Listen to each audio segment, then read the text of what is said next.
Hi guys, today I'm going to be painting Eryngium flowers. If you've ever seen Eryngiums in gardens or in your yard, then you know they're always surrounded by bees, but I think that they are just beautiful. So I'm going to show you a way to paint them using inks and watercolors. Alright, so I'm going to be using a few different inks. So the first ink that I'm going to use is a gray ink by Dalla and Rowney. I'm just going to mix that together with our purple color. The purple color that I'm using is by Dr. Ph Martins from their Bombay line. And then I'm going to use a green ink, also by Dalla and Rowney, which is the color that I'll be using for the stem of the flower. And I'm also going to mix that together with a little bit of black ink. Alright, so I'm going to use Canson watercolor paper in cold press. This is a thin watercolor paper, so it won't take a lot of water. So usually sometimes I would wet the paper pretty heavily. I'm just going to put a little bit of water because I don't want the paper to start to rip, and I don't want the inks to take a long time to dry. I don't want it to make like that bubble on top of the paper. So what I'm doing is I'm wetting the paper first with a Japanese calligraphy brush, and I'm wetting it in the shape of the flower. And so I've mixed my colors together with purple and gray, and I'm just lightly putting this ink down in the shape of the flower. And so you can see that it's starting to spread out. I'm just going to let it spread wherever it wants to go. And I'm going to take some of my green ink. And remember, I said I'm mixing that green with black, so that's why it's dark. And I'm putting it at the base of the flower. So I'm just going to keep repeating it. And for this flower, if you've seen this flower Eryngium up close, then you know that they have like this like prickly texture. And this is what I really like about the flower. So I'm going to create that texture just on the tips of the flower, and then once it dries, we'll go in with a pen or a brush and make those textures more defined.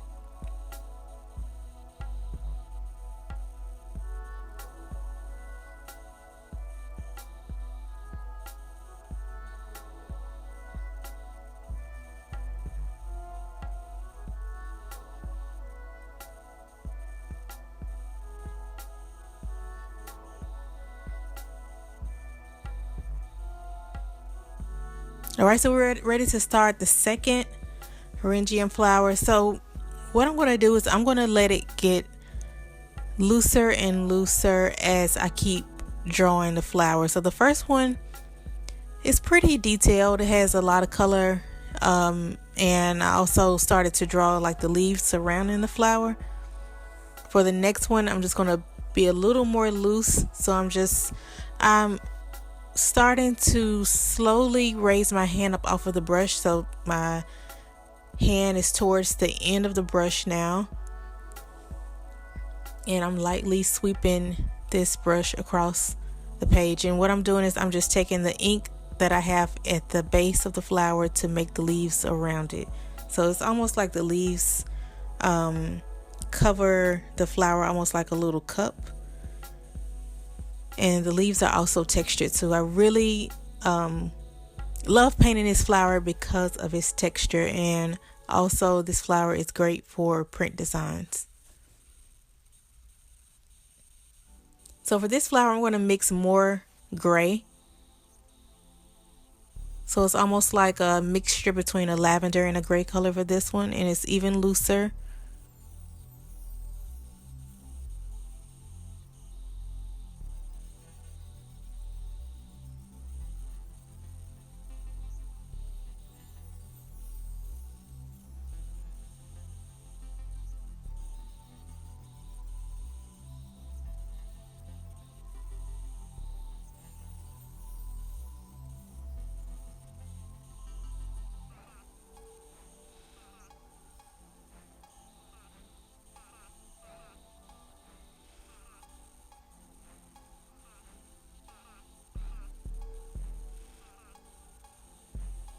Alright, so we're going to do a few more, and then we'll start to draw the stem. And of course, I'm drawing these a lot larger than the flowers. These are really small, delicate. Well, I won't say delicate because they are pretty sharp if you touch the flower. But they're really small and petite flowers, but I'm just drawing them as if they are like oversized.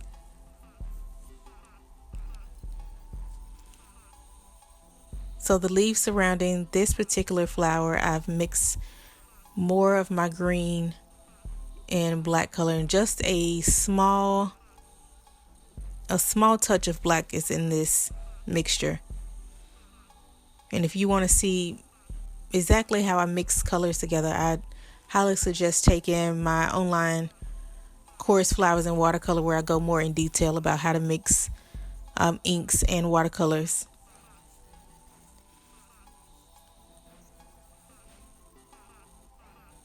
Alright, so we'll do one more and then we'll start to draw the stem and then start to put in more detail.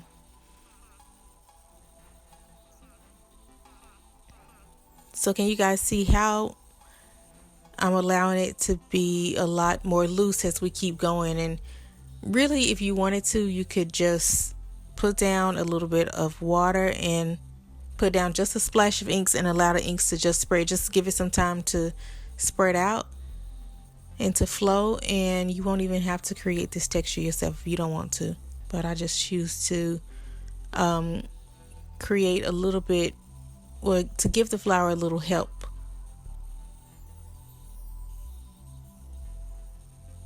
And it almost looked like this like marble effect.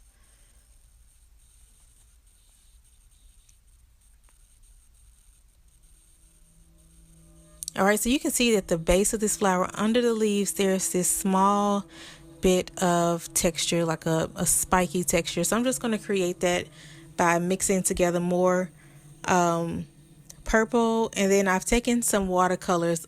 This is a palette of watercolors, and I've mixed together blue with our purple and gray mixture. So I just want to contrast, which is really beautiful, this gray lavender color going into this sort of like aqua blue color.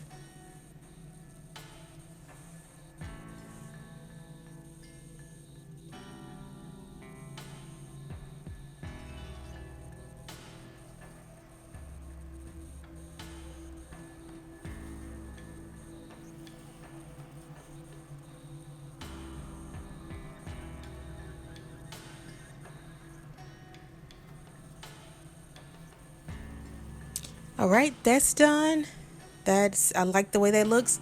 So I'm going to take my brush, and I've dipped my brush in water, and you can almost see the water strokes on the paper. So I'm just creating stems for the flower with water, with only water. And then I'm taking this smaller brush, the same mixture that I did for the leaves.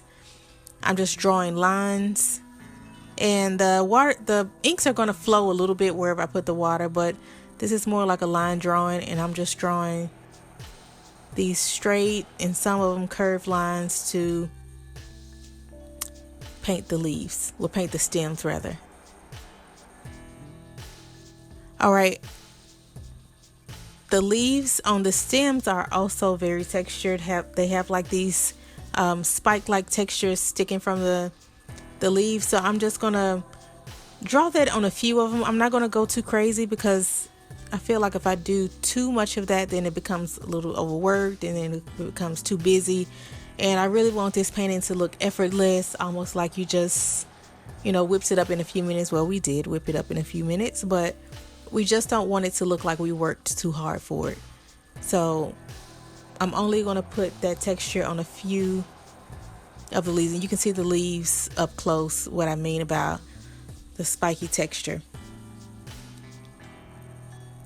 All right, so the last thing I want to do is I want to put that prickly texture back into the flower. So what I'm doing is I'm taking a small brush.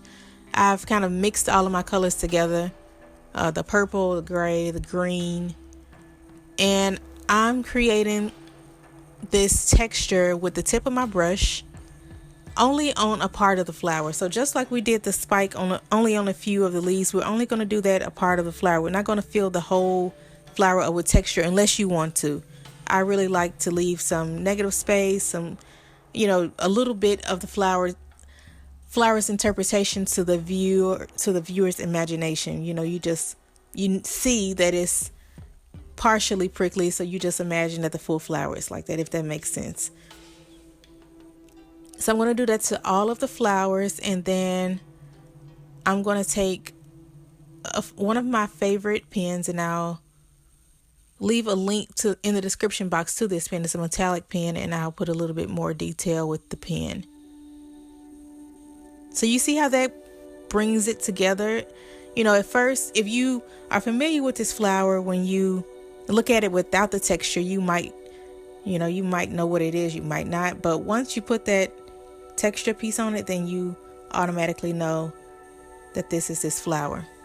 All right, so I'm just gonna speed up and do this to all of the flowers, and then we'll put our metallic gold color.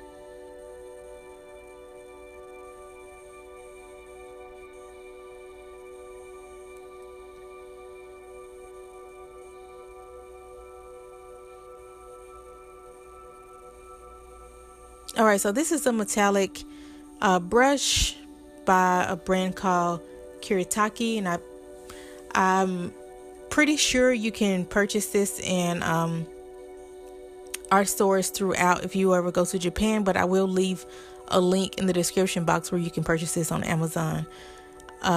They have this in metallic gold and silver and a few more different colors. I got a one in orange as well, which I haven't tried out yet, but this is a really great brush if you want to get some really fine details, and especially for line drawing. All right, one thing that I like to do is I like to end my paintings with a touch of gouache paint or a touch of white watercolor paint, anything that's liquid and white.